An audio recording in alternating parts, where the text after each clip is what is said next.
तरुण के स्वप्न। अभ्यास कार्य बातचीत के लिए। प्रश्न 1। सुभाष चंद्र बोस के माता पिता और जन्मस्थान के संबंध में आपस में चर्चा कीजिए। उत्तर। नेताजी सुभाष चंद्र बोस का जन्म 23 जनवरी 1897 को ओडिशा के कटक शहर में हुआ था। उनके पिता का नाम जानकीनाथ बोस था, जो एक प्रसिद्ध वकील थे, और उनकी माता का नाम प्रभावती देवी था, जो एक धार्मिक और दृढ़ इच्छा शक्ति वाली महिला थी। उनके माता पिता के संस्कारों ने नेताजी के भीतर राष्ट्र प्रेम और साहस के बीज बोए।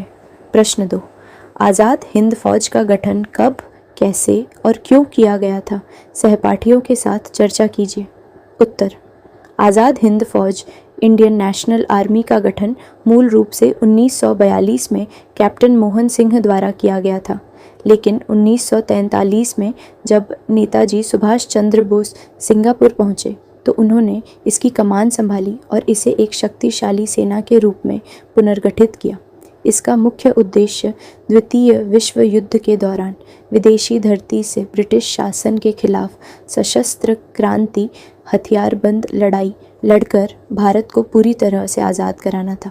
प्रश्न 3। सुभाष चंद्र बोस के व्यक्तित्व के संबंध में बातचीत कीजिए। उत्तर। नेताजी का व्यक्तित्व अदम्य साहस, देशभक्ति और नेतृत्व क्षमता की मिसाल था। वे एक कुशाग्र बुद्धि के छात्र थे। उन्होंने ICS की परीक्षा पास की थी, लेकिन देश सेवा के लिए इस्तीफा दे दिया। वे युवाओं को प्रेरित करने वाले एक महान वक्ता थे, जिनका नारा "तुम मुझे खून दो, मैं तुम्हें आज़ादी दूंगा" आज भी रगों में जोश भर देता है।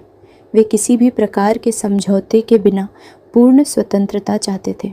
प्रश्न 4। उस समाज में अर्थ की विषमता न हो, इस पर अपने विचार कक्षा में साझा कीजिए। उत्तर। अर्थ की विषमता न हो का मतलब है कि समाज में अमीर और गरीब के बीच इतनी बड़ी खाई न हो कि एक तरफ लोग बुनियादी ज़रूरतों रोटी, कपड़ा, मकान के लिए तरसें और दूसरी तरफ अपार संपत्ति हो। नेताजी का मानना था कि एक आदर्श समाज में धन का वितरण न्यायपूर्ण होना चाहिए, जहां हर व्यक्ति को मेहनत का सही मूल्य मिले और किसी का आर्थिक शोषण न हो। सोचिए और लिखिए। प्रश्न 1। निम्नलिखित प्रश्नों के सही उत्तर विकल्पों में से चुनकर लिखिए कि उनके स्वप्न के उत्तराधिकारी आज हम हैं। यहाँ हम किसके लिए प्रयुक्त हुआ है? सही उत्तर देश के तरुण वर्ग के लिए। गद्यांश के अंत में लेखक "हे मेरे तरुण भाइयों" कहकर यह स्वप्न युवाओं को सौंप रहे हैं, इसलिए हम यहाँ देश के युवाओं या तरुण वर्ग के लिए आया है। ख। स्वाधीन राष्ट्र का स्वप्न कैसे साकार होगा? सही उत्तर श्रम और कर्म की मर्यादा से। गद्यांश में स्पष्ट लिखा है कि जिस समाज में श्रम और कर्म की पूरी मर्यादा होगी, वही राष्ट्र विजातीय प्रभाव से मुक्त और स्वाधीन होगा। ग। उनके स्वप्न के उत्तराधिकारी आज हम हैं। उत्तराधिकारी होने से क्या अभिप्राय है? सही उत्तर उनके स्वप्नों को पूरा करने के लिए हमें ही कर्म करना है। उत्तराधिकारी होने का असली मतलब सिर्फ सपने को याद रखना नहीं, बल्कि उस जिम्मेदारी को उठाना और उसे सच करने के लिए काम करना है। घ। सुभाष किसे नित्य और अखंड सत्य कहते हैं? सही उत्तर 4 आदर्श समाज और आदर्श राष्ट्र को। व्याख्या गद्यांश में लिखा है, मैं ऐसे समाज और ऐसे राष्ट्र का ही स्वप्न देखता रहा हूँ। यह स्वप्न मेरे समक्ष नित्य एवं अखंड सत्य है। प्रश्न 2। निम्नलिखित प्रश्नों के उत्तर एक एक वाक्य में लिखिए कि किसका स्वप्न उनकी शक्ति का उत्स बना? उत्तर देशबंधु चित्तरंजन दास का स्वप्न उनकी शक्ति का उत्स स्रोत बना। स्वाधीन राष्ट्र गठन करना कौन चाहते थे? उत्तर नेताजी सुभाष चंद्र बोस और उनके साथी एक स्वाधीन राष्ट्र का गठन करना चाहते थे। गे। समाज में नारी को पुरुषों की तरह क्या उपभोग करना चाहिए? उत्तर समाज में नारी को पुरुषों की तरह समान अधिकारों का उपभोग करना चाहिए। घ। तुम्हें देने के लिए मेरे पास कुछ भी नहीं है सिर्फ यही स्वप्न। यह किसका कथन है? उत्तर यह कथन नेताजी सुभाष चंद्र बोस का है, जो उन्होंने देश के तरुणों युवाओं से कहा है।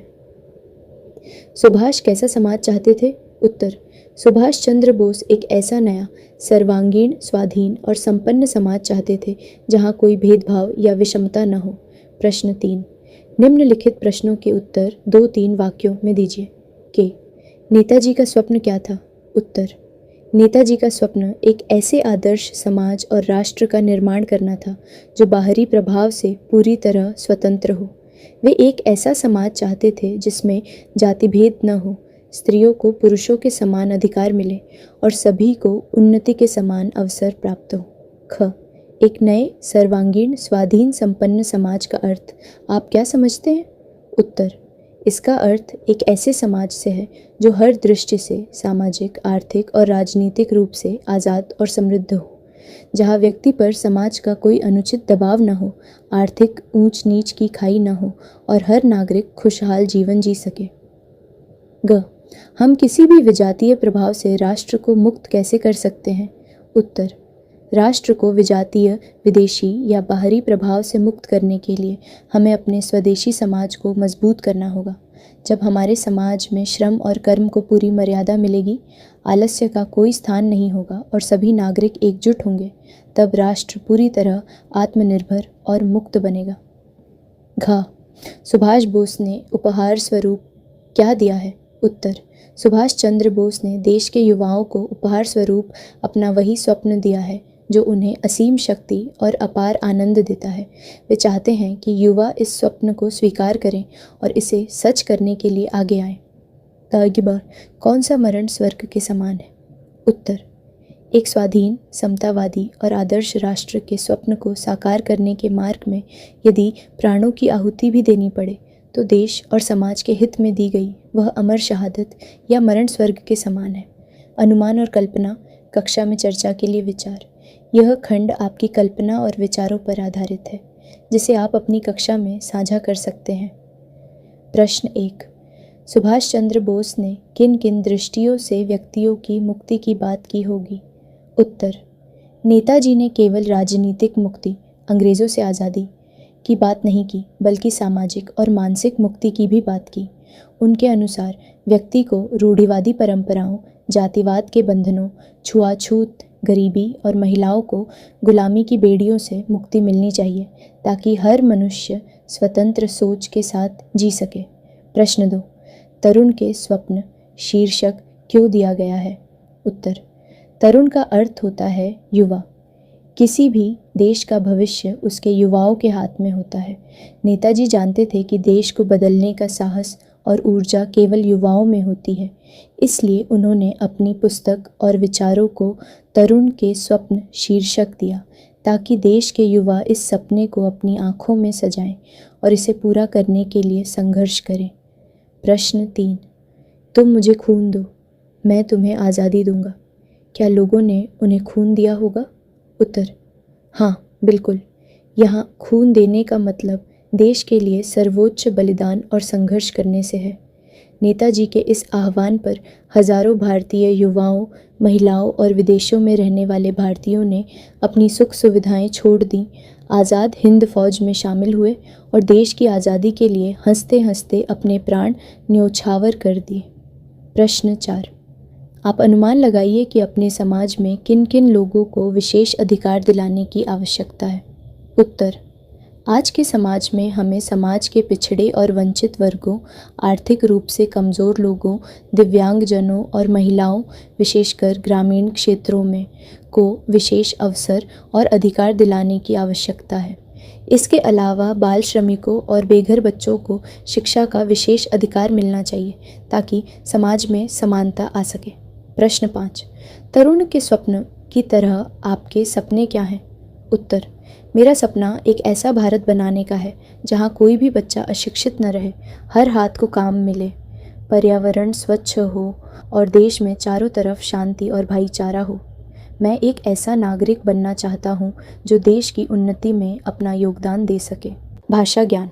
प्रश्न 1, इस पाठ से गुण बताने वाले शब्द छांटकर शब्द समूह को पूरा कीजिए। अखंड, सत्य, नया, स्वाधीन, संपन्न, समाज आदर्श, स्वाधीन, राष्ट्र, क्षुद्र, जीवन, असीम, शक्ति, अपार, आनंद। प्रश्न 2, स्वाधीन राष्ट्र में रेखांकित शब्द स्वाधीन का विपरीत अर्थ देने वाला शब्द है पराधीन। इसी प्रकार निम्न शब्दों के विपरीत अर्थ देने वाले शब्द लिखिए। याद रखिए, विपरीत आर्थक शब्दों को विलोमार्थी शब्द भी कहते हैं। दिए गए शब्दों के विपरीत अर्थ देने वाले शब्द इस प्रकार हैं: स्वीकार, अस्वीकार, सार्थक, निरर्थक, विषमता, समता या समानता, क्षुद्र, महान या विशाल, संपन्न, विपन्न या दरिद्र, गरीब, अकर्मण्य, कर्मण्य या कर्मठ। प्रश्न 3। सुभाष चंद्र बोस स्वतंत्रता सेनानी थे। वे नेताजी के रूप में परिचित हैं। रेखांकित शब्दों पर ध्यान दीजिए कि संज्ञा के स्थान पर प्रयुक्त शब्दों को सर्वनाम कहते हैं। इसके 6 भेद होते हैं: पुरुषवाचक, निश्चयवाचक, अनिश्चयवाचक, प्रश्नवाचक, संबंधवाचक और निजवाचक। जैसा कि आपके प्रश्न में दिया गया है, संज्ञा और नाम के बदले आने वाले शब्दों को सर्वनाम कहते हैं। इसके 6 भेद होते हैं: पुरुषवाचक, बात करने वाले, उत्तम पुरुष, मैं, हम, सुनने वाले, मध्यम पुरुष, तू, तुम, आप या जिसके बारे में बात हो, अन्य पुरुष, यह, वह, वे के लिए। निश्चयवाचक, किसी निश्चित वस्तु या व्यक्ति के लिए, जैसे यह, वह। अनिश्चयवाचक, जहाँ कुछ निश्चित न हो, जैसे कोई, कुछ। प्रश्नवाचक, प्रश्न पूछने के लिए, जैसे कौन, क्या, कहाँ। संबंधवाचक, जो 2 वाक्यों या बातों में संबंध जोड़ दे, जैसे जो, सो, जैसा, वैसा। निजवाचक, स्वयं या अपने आप के लिए प्रयोग होने वाले शब्द, जैसे खुद, अपने आप, स्वयं। प्रश्न 4। सकर्मक भूतकालिक क्रिया और ने नियम। नियम के अनुसार जब भूतकाल के वाक्य में ने परसर्ग और चिह्न का प्रयोग होता है, तब क्रियाकर्ता के अनुसार न बदलकर कर्म के लिंग और वचन के अनुसार बदलती है। इस नियम के आधार पर रिक्त स्थानों के सही उत्तर नीचे दिए गए हैं। कि माधुरी ने फल खाया, क्योंकि फल पुल्लिंग शब्द है, इसलिए खाया होगा। ख, मोहन ने केला खरीदा, क्योंकि केला पुल्लिंग शब्द है, इसलिए खरीदा होगा। गो, बच्चे ने बोतल फेंकी, क्योंकि बोतल स्त्रीलिंग शब्द है, इसलिए फेंकी होगा। घ, लड़की ने तस्वीर बनाई, क्योंकि तस्वीर स्त्रीलिंग शब्द है, इसलिए बनाई होगा। न, मैंने कलम तोड़ी, क्योंकि कलम स्त्रीलिंग शब्द है, इसलिए तोड़ी होगा। च, उसने पेंसिल देखी, क्योंकि पेंसिल स्त्रीलिंग शब्द है, इसलिए देखी होगा।